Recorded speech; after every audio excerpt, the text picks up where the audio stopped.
Okay. Actually, maybe we record once we finish the intros, like the member intros. Yeah, we can do that. Yep. Yeah. Appreciate that. Well, thank you for having me. Just to complete the introductions, I was class of 89 and I'm married to a section mate who maybe some of you know, Kathy Burns. She's quite active at HBS. So I was tasked to just give a little bit of a primer on the healthcare AI investment landscape. I can do that very quickly, and then we can have more of a conversation. But by all means, interrupt at any point going through this. So I run a firm in Boston called Flare Capital, which I started about a decade ago. It's early stage healthcare tech investing. We manage about $1 billion and have invested in close to 70 portfolio companies. Hopefully, many of them you know. Obviously, the AI phenomenon over the last couple of years has created extraordinary opportunity, also perhaps some extraordinary confusion with a lot of these companies. So I'm going to talk a little about some of the funding dynamics, valuation, and maybe just give a sense of what we think over the next several quarters are some of the most priority opportunities that we're chasing. And so if that hits the mark, I can get started, but please redirect or if you'd like me to talk about anything else. Appreciate that. Appreciate that. It is, we're a roundtable, so it is informal and interactive. Yeah. So thank you for that. And I think we're ready for some of your slides. So why don't we just jump to the second slide? I think there's, I don't know, maybe 5 or 6 slides. I thought it was helpful just to give a little bit of context. So the left side, obviously, is when we saw an opportunity to start a purpose-built firm. I should have said about half the capital come from nearly 3 dozen strategics, and that's been a very important source of differentiation for us. But the blue bars are healthcare tech investing. And you can see it was sort of $2 to $3 billion a year. The orange horizontal is as a percent of total venture investing. So one of the narratives is that this category has sort of come of age over the last decade, and you can see it was actually rather modest. It was less, kind of less than 5% of total venture dollars were directed towards entrepreneurs who are, as we think about it, transforming the business of healthcare. There were 3 sort of seismic events over the last decade, and it's hard to be really precise on the beginning and end of these phases, but clearly the ACA was a big catalyst, fee-for-service to value-based care. We all know about that.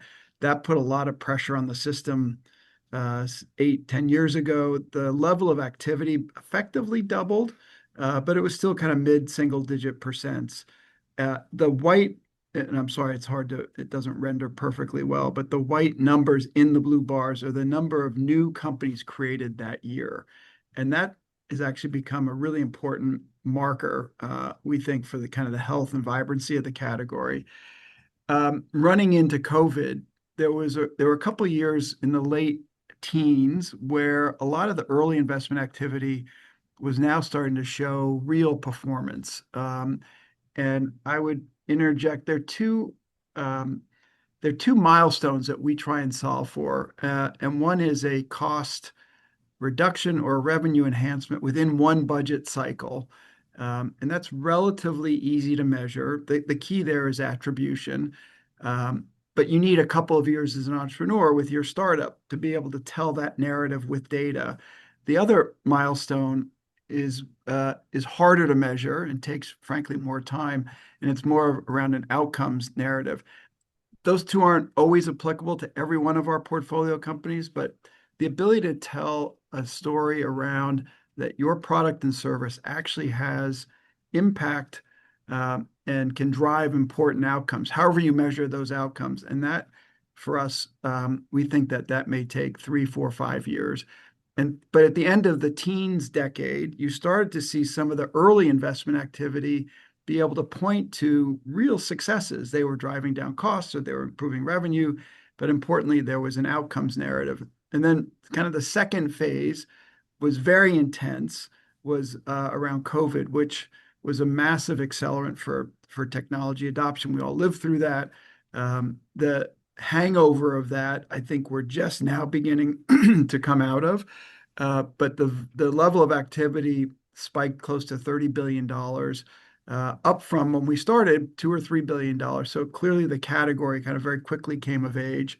And under the COVID bubble label, you can see some of the areas that many firms like mine were very focused on. And as I reflect on that, we probably have a dozen plus virtual care companies around certain disease populations. That probably wasn't something we contemplated 5 or 10 years, or 10 years ago when we were starting the firm.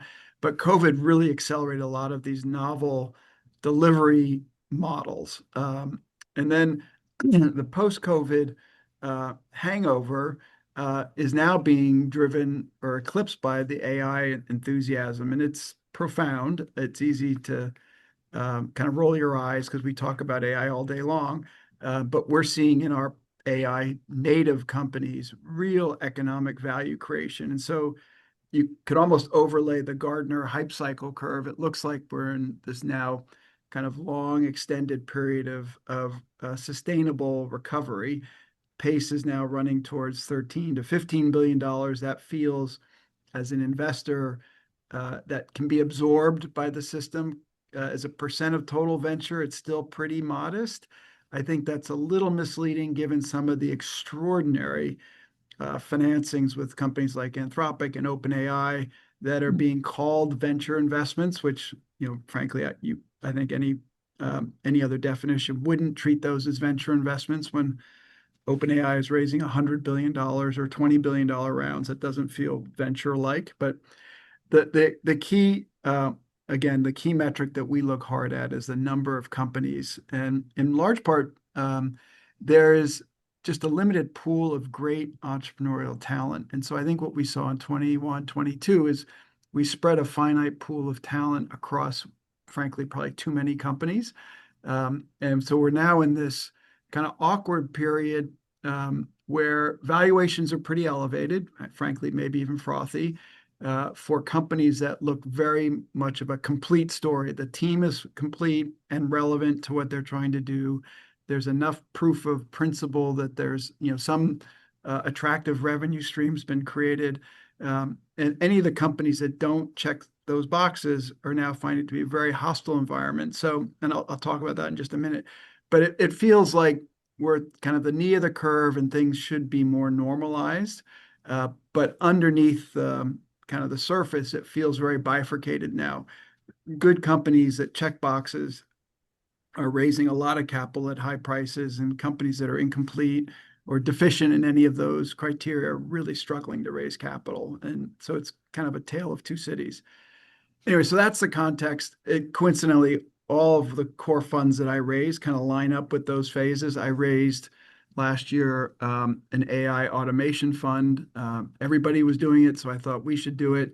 We onboarded a number of important new investors, and it just underscored for us that these AI models, if you can nail product market fit, have extraordinary value creation potential. And so I'll touch on that in just a minute.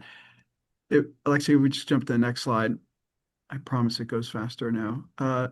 So this is a little bit of who we are, and hopefully it sounds like, just listening to many of your backgrounds, you're operating in and around some of these themes, and we've tried to inventory the themes as we think about our opportunity set. It skews probably 70% towards deep tech, kind of tech forward, AI native. I want to use as many of these buzzwords as possible, opportunities, and then a smaller slice of more tech-enabled services, which we are continue to believe deeply that ultimately great healthcare, there is a human-to-human interaction as part of that offering. And so we think these will continue to be important businesses.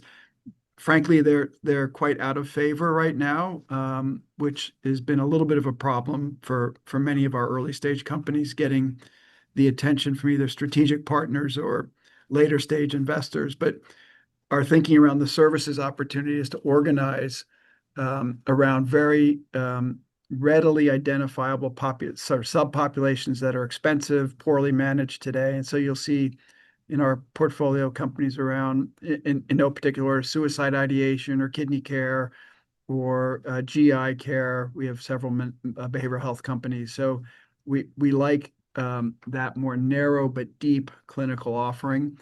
And on the left, those tend to be obviously software businesses, more around infrastructure, more horizontal platform companies, all trying to fix fundamentally the cost structure of healthcare. We, like many venture firms, want to be significant investors, so we target large ownership positions. We can talk about why that would be, and are looking to invest up to $25 million in any of our portfolio companies. If we jump to 5, so I thought I'd just give a little bit of more kind of environmental data. Obviously, the AI phenomenon has just eclipsed everything. I think this also may be a little bit reverse engineering, that companies are recasting their websites to be now AI forward, but it's at least in healthcare tech where we operate, it's now over half the companies are using AI in their at a minimum in their marketing materials, but in their product roadmaps. And then what I was quite pleased to see on the right side, if healthcare is 20 plus or minus % of the GDP, that there's some parity now where healthcare health AI versus all other AI is running at about 20 plus %. I will say we have a partnership with NVIDIA, and to underscore that that kind of development, I was out there a few months ago at their campus, and they identify healthcare as their second most important vertical behind autonomous vehicles, which is an enormous category. Obviously, it's robots to vehicles and cars and trucks, but a lot of the big recently incumbent tech platforms like OpenAI and Anthropic and NVIDIA clearly have healthcare as one of their principal pillars. And so we're seeing that reflected in venture funding as well. Next one, for those of you raising capital, this may be somewhat interesting. There's sort of an awkward dynamic. Now, this data is only through 2020, the first half of last year. The next slide will be for the full year. There was a rapid valuation step up from seed to Series A to Series B. And you can see the seed multiple valuations were, low $40 million, which is extraordinary. Just, these are pre-product, oftentimes pre-fully baked management teams. And they were very quickly able to raise valuations that were more than 2x. The A to B rounds, you saw sort of a 4x step up, 4 plus X, which was extraordinary. And then you see this sort of awkward adolescent phase where B to C rounds, the valuation increases weren't that dramatic. And it's even worse if you add the left column to the right column, to the middle column, you get what's not shown here, the post money. So if you think that the average seed round value size was $47 million, and you add that to the average B round pre-money, you get basically the C round pre-money valuation. And so it's not, a lot of us are struggling with where is the right entry point as investors, and where do you get rewarded for the risk that you're taking. And so it's sort of it's a funny dynamic, because I think value creation in more normalized time in healthcare tech is more asymptotic. And what you saw over the last, frankly, through the first part of last year, was it spiked very quickly and then it plateaued, which has implications on attracting additional investors. You can see the impact on the right column, dilution to the founding team, has impact on incentive structures. So a lot of us are struggling with how do you value some of these AI companies? And at least at the beginning of last year, just assembling the team and starting to stand up a couple of pilots, you were very richly rewarded. And then there was kind of a prove it phase, and it kind of stalls out. In the absolute, these numbers are staggeringly large. And so I'm not trying to diminish the value creation here, but if you total up over the first 3 rounds invested capital, It's less than $70 million, and you've created something that's worth well over $400 million. So there's still a very nice trade-off, but the slope of the curve was modified pretty profoundly. If we jump to the next slide, and maybe somebody was trying to interrupt me, but I can't hear you if you are, so please just holler out. This is now for the full year, so it's starting to normalize a little bit, but the other dynamic is we had these massive Series Seed, Series A rounds that, traditionally a Series Seed would be a few million to $10 million. Series A would be, $10 to $30 million. You are now seeing these mega rounds where at inception, entrepreneurs are raising $50, $100, $200 million of capital. It's a little unclear if those were tranched. To be fair, that's not how they report. They just report the total nominal amount of the round size. So there may be some offsetting dynamics here, but you can see the impact of these mega rounds. And so I think we're in a phase of anointing winners well before they've won anything. And so capital in this environment, to my opening comments, is a clear differentiator. And companies that are raising massive rounds early are sucking the auction out of the market. And so there's sort of this really uncomfortable dynamic emerging where, and we're right in the middle of chasing something now that will value at 650 post money, raising 100 million, and the company will do 5 or 6 million of revenue. And so, anyway, as I just reflect on that, a lot of venture investors are really struggling with how do you properly value these early stage companies? If you get it right, and right is, you're scaling, 20, 30, 40 million of ARR, you have a complete team, dozens of referenceable customers, you start to look like the dark orange bar at the bottom. We seeded a company called Smarter DX. Hopefully some of you know it. 3.5 years ago, and we sold it last year for $1.2 billion in cash. And so there is a playbook to navigate this, but it's a very, very tricky market dynamic right now, given the introduction of AI. How do you value an AI company? And some of these large investors are writing just absolutely enormous checks very early and trying to define a category-winning company before it's really even a company. And then I have one more slide. I'll just quickly close on that. All of that's our whole business turns on two things: finding great talent. We want to partner with them shoulder to shoulder, but also liquidity. And liquidity is a real problem right now in the market. I think there's indications that it's improving. You can do everything right, and sometimes people don't really care. There's no buyers. And so you can see in 2025, there seems to be increase in health tech. Again, my aperture is only in health tech, some recovery around M&A by volume. The IPO market, for the most part, doesn't exist. Multiples are expanding. But you can see in 22, 23, 24, when it was quite frothy around AI businesses, the valuations were somewhat depressed. And so for those, that's why I was saying it earlier, it's become very bifurcated. If you don't check every box, you're in this really awkward part of the market where people just don't properly value what you're doing. Anyway, so I'm trying to end on a slightly upbeat note. It looks like there's liquidity coming back into the market. It's in fits and starts. Obviously, the chaos we're seeing in DC, well, sometimes doesn't directly touch our companies. The bungling of all the regulatory changes has been quite painful. We had a couple of companies uniquely exposed to this nonsense in the Medicaid space. That's been very challenging. Services in home have been challenging. And so the chaos doesn't help at all, but fingers crossed there is some recovery in just the predictability of getting liquid. With that, I'll stop.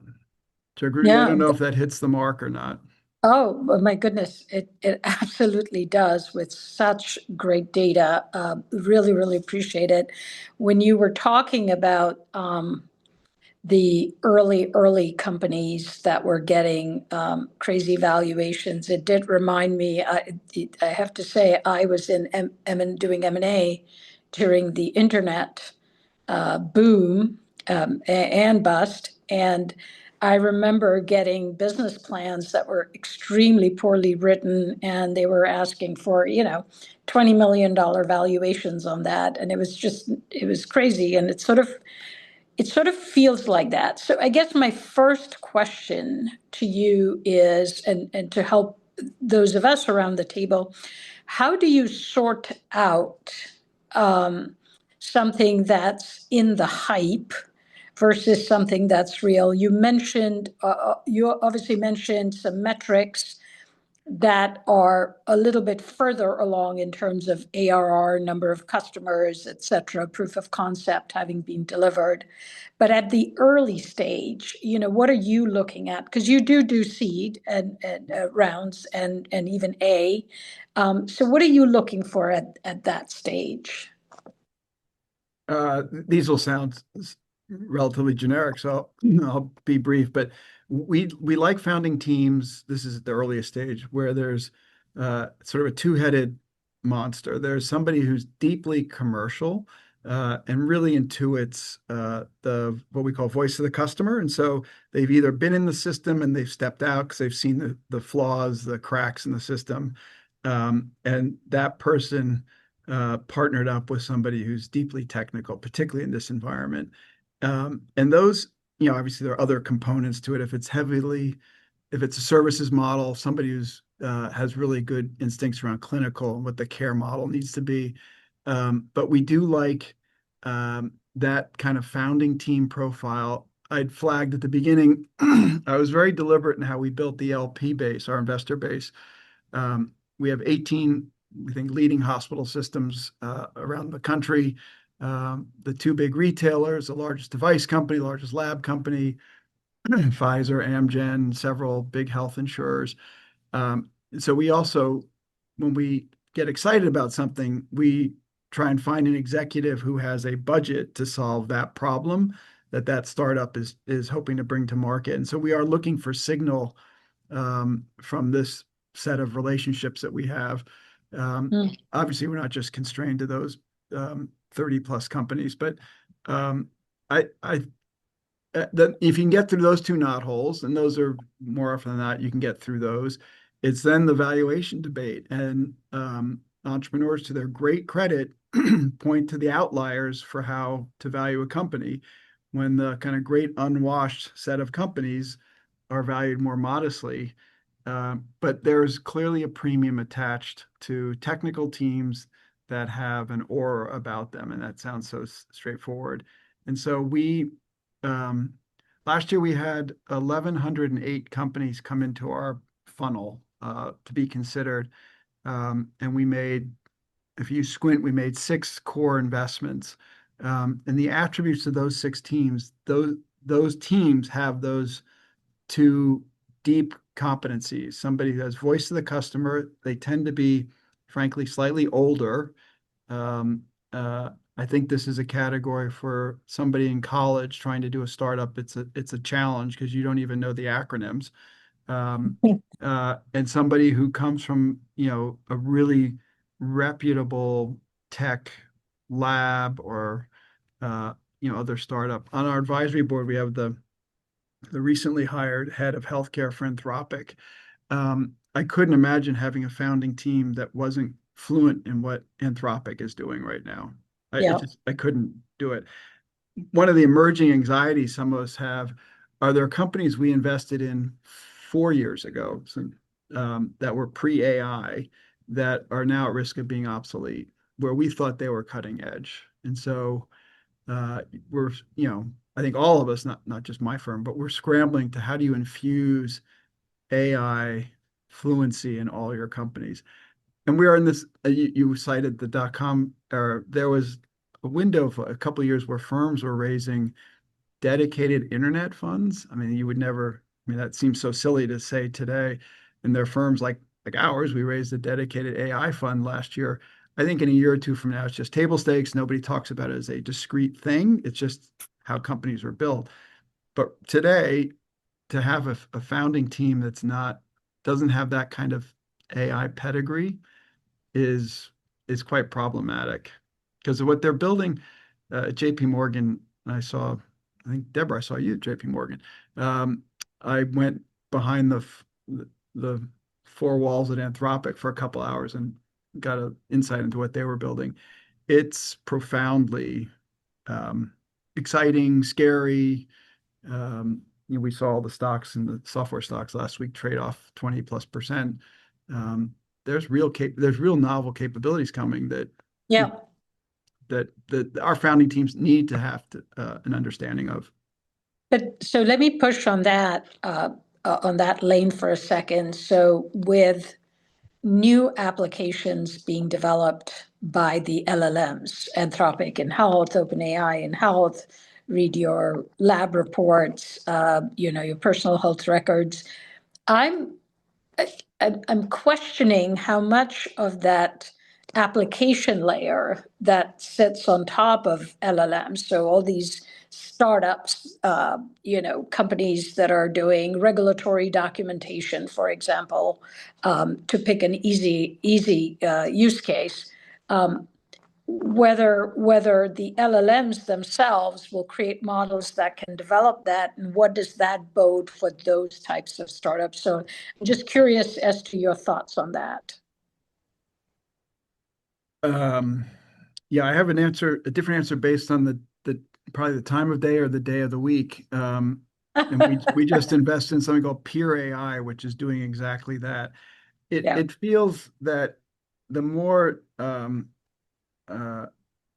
I think there's a window now where those independent companies can be built, and the hope is, at a minimum, their acquisition targets for the large horizontal platform LLM companies. I don't think we've seen a lot of that. OpenAI made an acquisition I think it was in January, for $100 million. It sounded more like an acqui-hire, but it was in healthcare. So maybe that'll be a real phenomenon.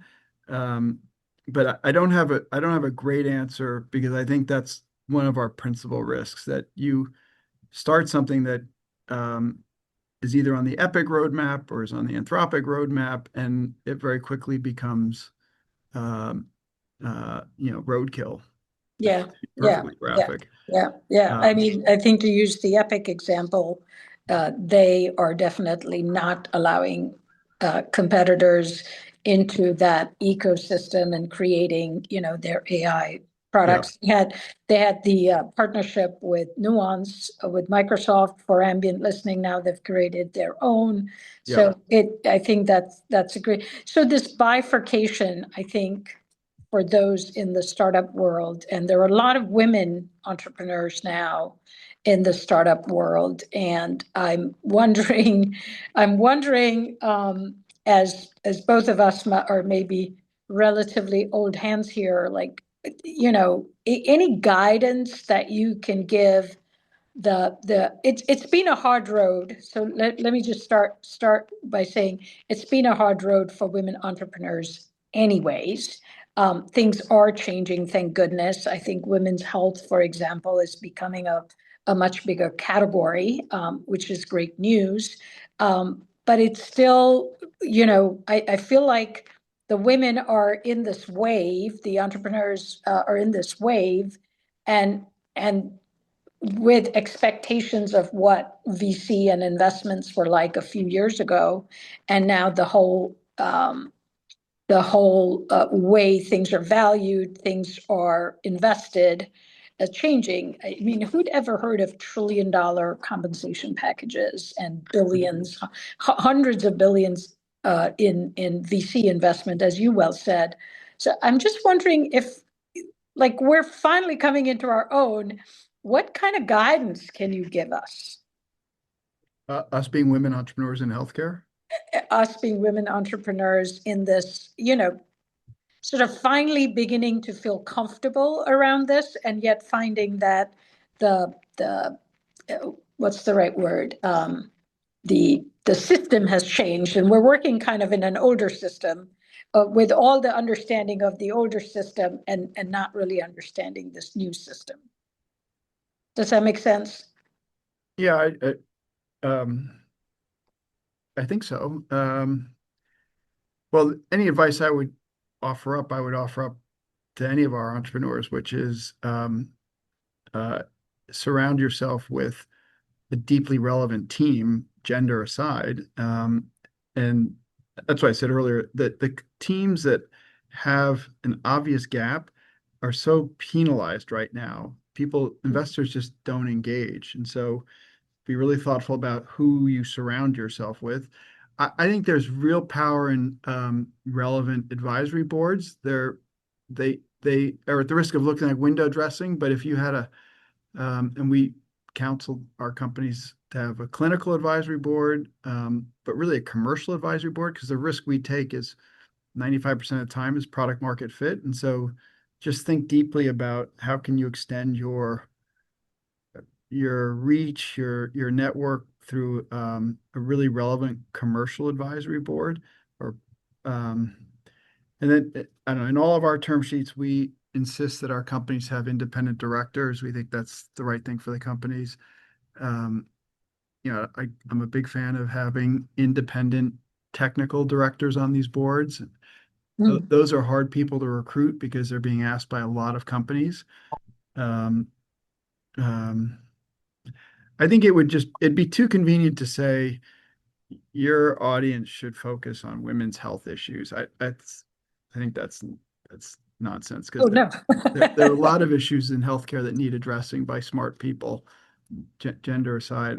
I don't want to diminish the challenges, but I think there are ways to augment any perceived gaps by extension, through advisory boards, or just making sure you recruit a really bulletproof and relevant team.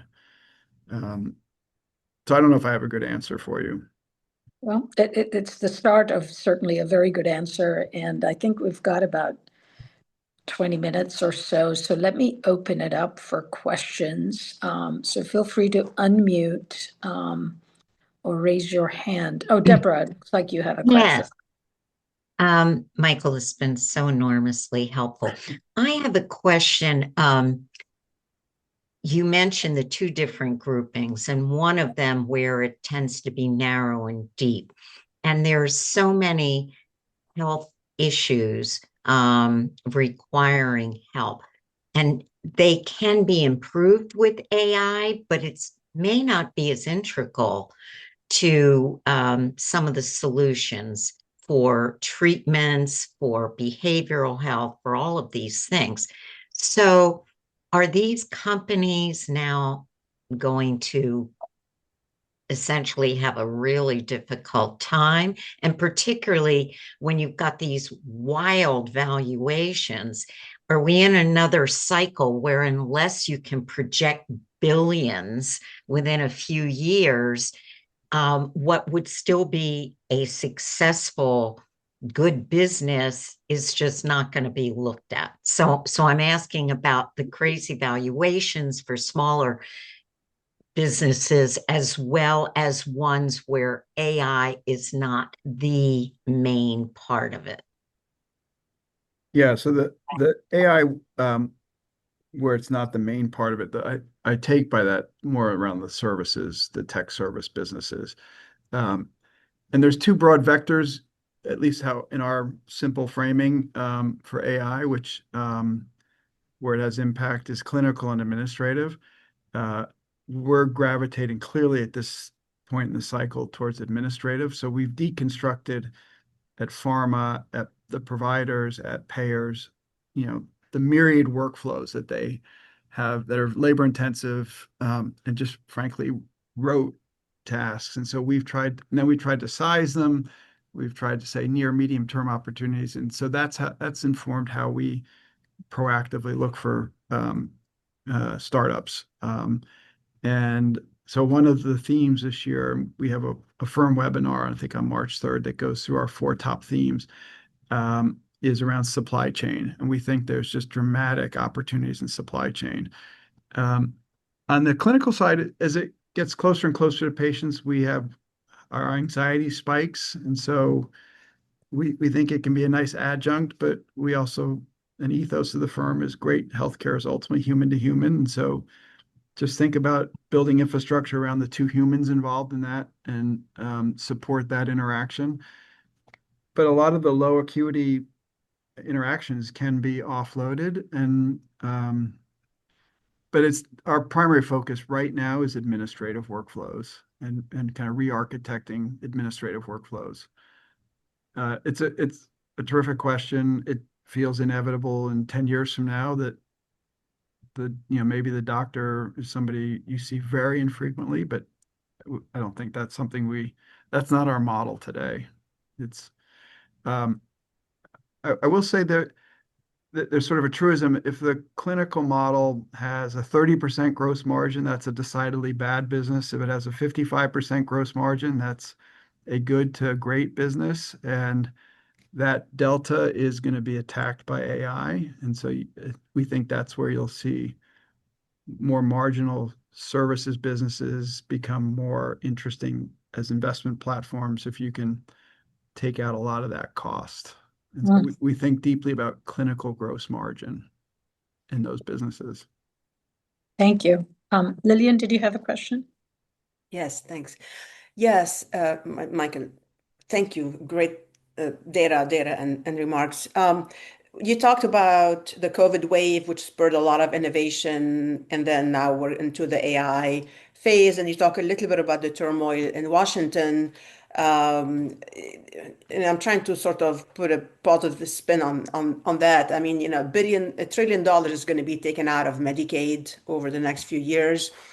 That's the negative. Do you see this along with AI and all the potential, the things you talked about? Is this another catalyst for looking to improve care delivery, reduce costs? Like, do you see this as also, besides having the AI as a technology, but is there like people looking to say, okay, this is a train it's gonna happen, from a Medicaid side and so on. Do you see this as spurring any innovation, new business models, and so on? I think the short answer is probably yes. The challenge is the cost takeout will happen over the next 24 months, and the timing doesn't nicely overlap. The AI really effective models, I think, will be outside of that window, and so you're going to have this horrible situation where people will be disenfranchised from the system. We started from partly with the premise that technology is the great democratizing force for healthcare. So I live on Beacon Hill in the shadow of Mass General. And people who live in Roxbury, and sorry for those that don't live in Boston, have a hard time getting into Mass General. And so maybe AI can extend MGH care models into those neighborhoods. I'm kind of taking shortcuts, obviously. The swiftness with which these Medicaid budgets are being whacked, AI is as fast as it's moving. I just don't know if they're going to be the replacement for taking out $1 trillion of services revenue from the system.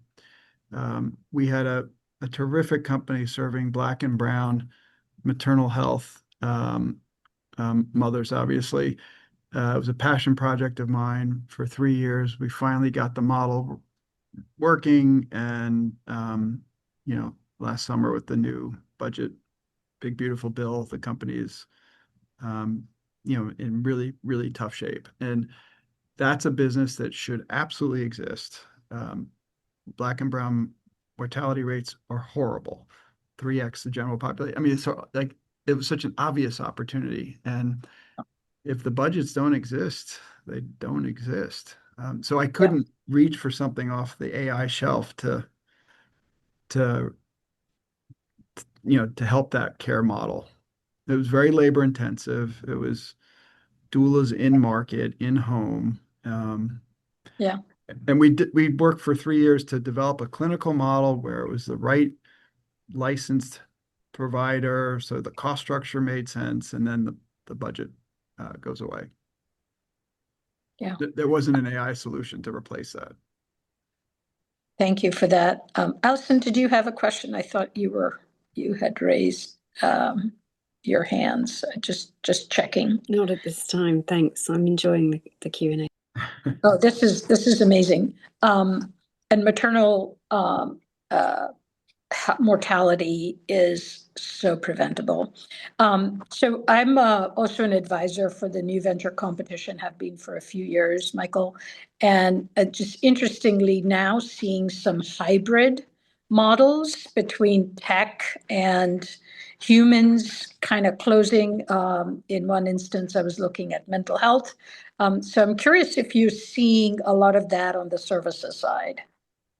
Yeah, we have three companies that are in that space. I'd mentioned one around suicide ideation.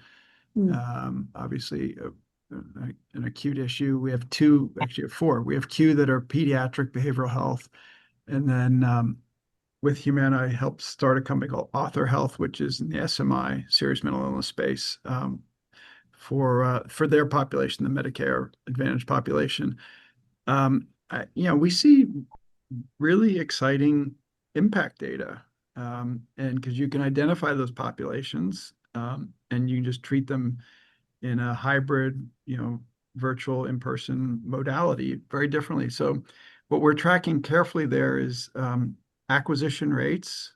This sounds like a consumer internet company, and then engagement rates. And if you meet them where they are, those populations, as much as they're struggling, will engage because they've been so poorly treated in the past. So they're hard businesses, and the problem as an early stage investor is it's predicated. We'll need to raise a few $100 million for those companies to get to something that's really a scaled asset, nationally scaled. I need to bet that the big buyout firms, later stage investors, are as excited as we are, because if they don't show up to the party, I can't fund the full amount. So that's the new risk right now in some of these service models, is the later stage investors are just not that excited about them. Yeah. Which one of the questions I had was I often get confused between late stage venture capital and growth equity. So there seems to be the the lines are blurred. Yeah, the lines are clearly blurred. Yeah. So just tell us kind of what that means, if anything. It may mean nothing, but I kind of have a sense that private equity looks at it may have a different set of metrics than you would as a venture investor. Yeah, but I may be wrong.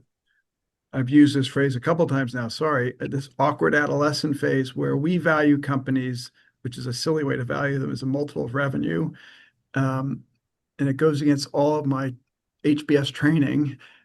They value companies as a multiple of cash flow, and these companies don't have cash flow. So we're talking past each other.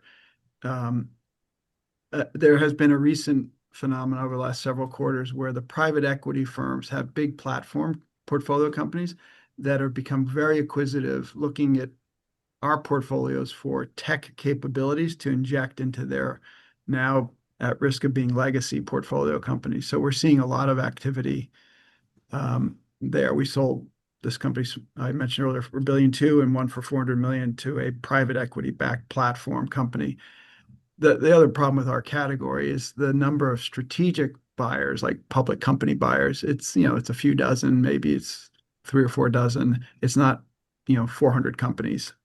And so there's a new emerging class of acquirers, these platform companies at the big buyout funds like KKR, Bain Capital. They have really sophisticated investment teams that have focused on this area, and their underlying companies are at risk of becoming obsolete because they don't have the internal capabilities to build AI, so they're looking to buy it. Anyway, that's been a nice positive development. So that might be kind of an interesting strategy, even for potential startups, tech startups, to kind of think through arenas that these large platform companies may be looking at. Any guidance on that? Any tips based on that? Well, actually, coincidentally, a lot of those companies are run by, I think many of them are HBS grads, but many of them are women, which is nice too. And you should maybe include them in this community if they're not already included. But they're being really pushed hard. And I've talked to last handful of months, like KKR, TPG, Silver Lake, Sixth Street, just all the obvious Clayton Dublier. They have really sophisticated teams, and the companies are, multi-billion-dollar companies and they're kind of stuck and they're worried about AI and what it means for their roadmaps. But I've just been pleasantly surprised to see how many of those companies are run by, really proven, experienced women CEOs. It's great. And they should be in this community. Absolutely, if they can find the time. So that would be great. I appreciate that. Busy. I appreciate that.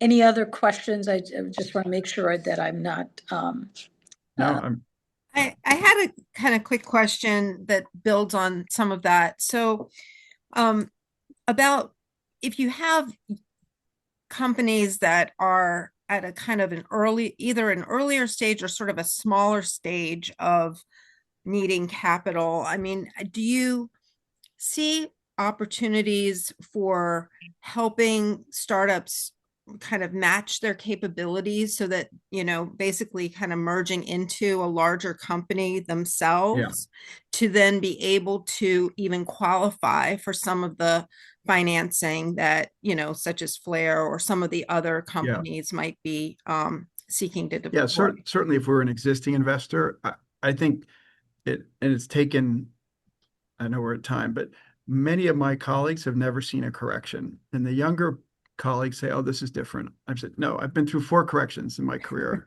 This isn't different. It has a different label. And I've said private to private combinations may actually be the best outcome because we then own securities in a slightly more scaled company, but you have to make sure that can then get financed. Because a lot of these companies, if we have a portfolio of 10 names, 7 of them will struggle to return capital. 2 of them will be 2x and 1 will be 15x or something. So there's a long tail distribution. And there's no shame in combining subscale private companies, assuming you can help them match with other capital sources. And the more scaled they are, the more likely are they to raise new capital. So we think a lot about that. The chessboard has way too many pieces. It needs to consolidate. That's why I've said a couple of times, we track the number of companies created, not just the dollars invested.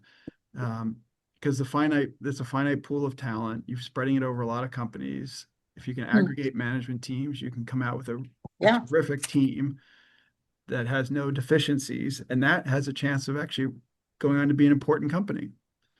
I love that idea. Yeah, sounds great. Thank you. It's hard. Yeah.